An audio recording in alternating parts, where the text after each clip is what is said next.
قرآن میں اللہ رب العالمین نے فرمایا قُلْ لَا أَجِدُ فِي مَا أُوحِيَ إِلَيَّ مُحَرَّمًا عَلَى طَاعِمٍ يَطْعَمُهُ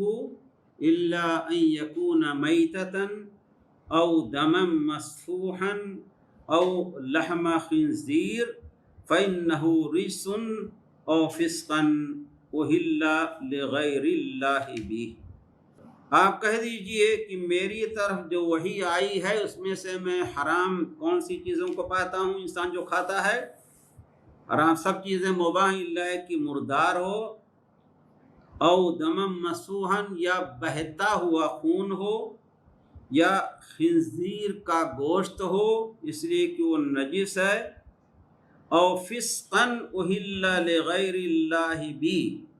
یا ایسا جانور ہے جس کو غیر اللہ کے نام پر ذبح کیا گیا ہو، بکرا ہے، بھینس ہے، جو بھی ہے، مرغا ہے، اگر غیر اللہ کے نام پر یا غیر اللہ کے لیے ذبح کیا گیا، مثلا کہتے ہیں 11 شریف کا مرغا شاہ عبد القادر جیلانی کے لیے ذبح کیا جاتا ہے، تو بھلے اس پر آپ اللہ کا نام لیں مگر آپ ذبح کسی اور کے لیے کر رہے ہیں تو وہ مردار کے حکم میں اس کا کھانا حرام ہے۔ یا جس ذبیحہ پر اللہ رب العالمین کے سوا کسی اور کا نام لیا گیا ہو تو وہ بھی مردار کی طرح سے ہے، اس کا کھانا حرام ہے۔